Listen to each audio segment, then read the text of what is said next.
Hello friends, Radhe Radhe. Welcome back to my new vlog. आज हम बनाएंगे चना का साग, जो कि ठंडियों की जो है ना बहुत ही स्पेशल सब्जी होती है। ये सिर्फ और सिर्फ ठंडी में मिलती है।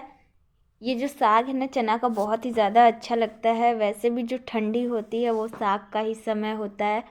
इसमें बहुत ही प्रकार के साग मिलते हैं, जैसे कि चना हो गया, बथुआ हो गया, सरसों हो गया। और साग जो है बहुत ही न्यूट्रिशियस एक भोजन है। तो आज हम साग ही बनाएंगे। तो सबसे पहले चना को अच्छी तरीके से धुल लेना है और इसको इस तरह से छोटा छोटा बिल्कुल काटना है। जब हम ये धराती जो होता है, धराती इसको बोलते हैं और पंसुल भी बोलते हैं, इससे जब हम साग को काटेंगे तो बहुत ही छोटा छोटा, यानी कि बहुत ही ज़्यादा बारीक कटता है।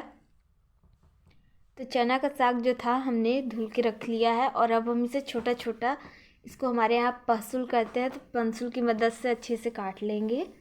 ये चक्कू से नहीं कटता है ठीक से, ये इसी से काटा जाता है। तो इसको इस तरीके से हाथ में लेते हैं हम, उसके बाद बीच में से टुकड़ा करने के बाद इसको हम काटेंगे। और इसके साथ ही मैंने पालक तोड़ा है, क्योंकि चना के साग में ना थोड़ा सा पालक पड़ता है, तो ये बहुत ही अच्छी तरीके से गल जाता है। तो पालक भी मैंने तोड़ के रख लिया हुआ है और उसे भी अच्छी तरीके से धुल लिया हुआ है। तो सबसे पहले हम चना के साग को काट लेंगे, उसके बाद हम काटेंगे पालक को। चना का साग जो होता है ना बहुत ही ज़्यादा स्वादिष्ट लगता है खाने में। इसे अलग अलग जगहों पे अलग अलग तरीक़ों से बनाया जाता है। तो आज मैं कैसे बनाती हूँ वो आपके साथ मैं शेयर करूँगी। ये देखिए कितना ज़्यादा बारीक कटा हुआ है, आप देख सकते हैं कितना ज़्यादा छोटा छोटा कटा है। इतना छोटा चक्कू से भी नहीं कटेगा। तो चना का साग जो है इसी तरीके से काटा जाता है। और लहसुन मैंने ले लिया है छीलने के लिए। और ये पालक मैंने देखिए अच्छी तरीके से धुल लिया था, तो पालक को भी हम भी काटेंगे। तो चना का साग मैं काट चुकी हूँ, अब पालक को भी इसी से हम काट लेंगे।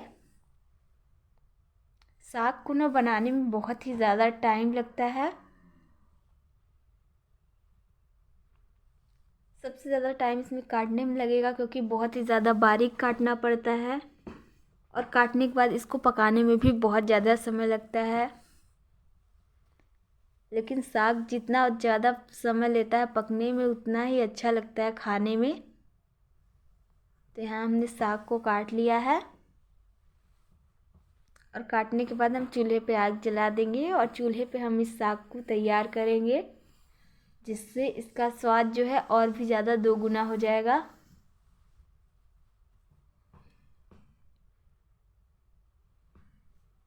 तो पालक को भी देखिए इसी तरीके से हम काट लेंगे। पालक डालने से होता ये है, साग बहुत अच्छे से गल जाता है।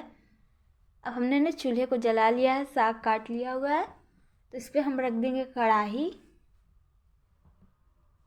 और कढ़ाई में हम डालेंगे पानी, तो लगभग 2 गिलास के करीब पानी डाल देंगे, जिससे ये खूब अच्छी तरीके से पक जाए। तो पानी में डाल देंगे नमक स्वाद अनुसार।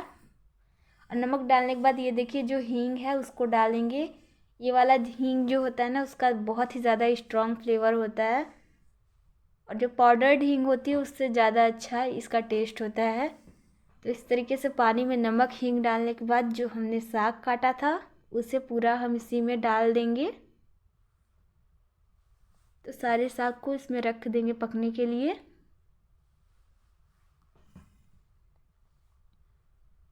साग जब पक जाता है तो बहुत कम हो जाता है, तो साग मैंने रख दिया है पकने के लिए। और ये देखिए मैंने लहसुन छील लिया है और खूब ढेर सारी मिर्ची ली है।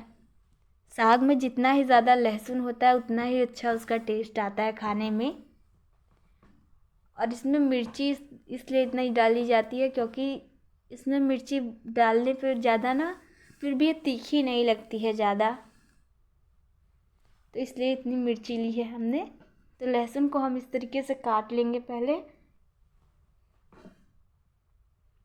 लहसुन मैंने काट लिया, तो लहसुन काटने के बाद मिर्ची को भी इसी तरीके से छोटा छोटा काट लेंगे। और साग हमने ढक दिया है, पक रहा है धीमी आंच पे। तो साग को हम पकने देंगे और इसको हम पहले काट के साइड में रख देंगे।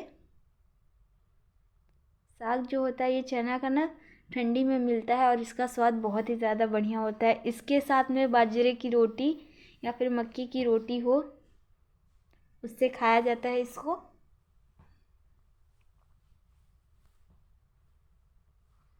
साग को आप 2-3 दिन भी आराम से रख के खा सकते हैं फ्रीज में, या फिर ऐसे भी ख़राब नहीं होता है जल्दी ये।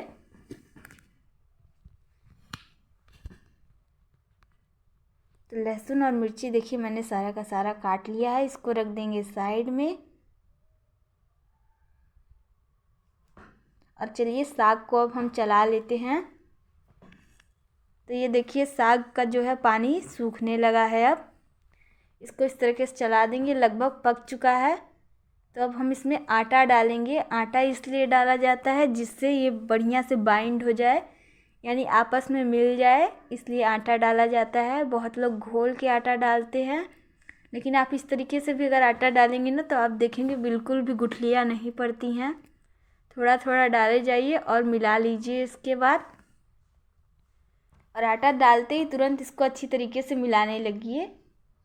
देखिए आटों की बिल्कुल भी गुठलियाँ इसमें नहीं पड़ी हैं। आप अपने अनुसार जिसका आटा चाहे उसका आटा डाल सकते हैं, चाहे मक्के का, बाजरे का, गेहूं का, जिस चीज़ का आटा आपको डालने का मन हो।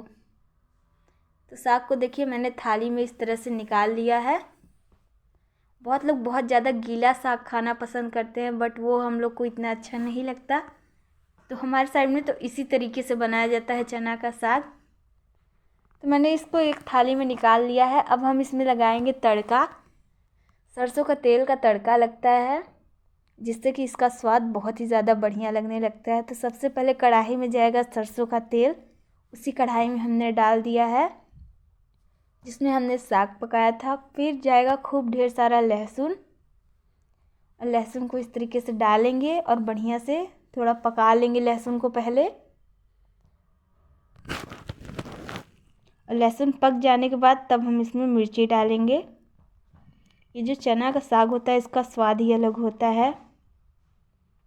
तो लहसुन हल्का सा ब्राउन होने लगा था, तब हमने इसमें मिर्ची डाल दिया है और इसको भी अच्छी तरीके से पकाएंगे।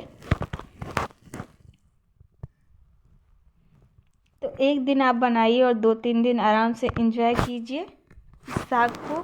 और वीडियो कैसी लगी प्लीज़ कमेंट में बताइएगा, और अच्छी लगी हो थोड़ी भी ना तो लाइक कीजिएगा वीडियो को हमारे, और चैनल को ज़रूर सब्सक्राइब कर लीजिएगा। तो लहसुन मिर्ची जो है बढ़िया से हो गई है, तो अब हम इसमें साग को डाल देंगे और खूब अच्छी तरीके से 2-3 मिनट तक के लिए भूनेंगे। तो देखिए इस तरीके से साग को भून लिया है। आपने देखा मैंने आटा बिना घोले डाला है, फिर भी आप देख रहे होंगे बिल्कुल भी आटों की गुठलियाँ नहीं पड़ी हुई है। तो हमारे यहाँ इसी तरीके से साग को बनाया जाता है। और इसको देखिए 2-3 मिनट हो गया मुझे भूनते हुए, और साग बहुत ही अच्छी तरीके से पक के हमारा हो गया तैयार। अब इसके साथ गर्मा गर्म रोटी बनाइए और इंजॉय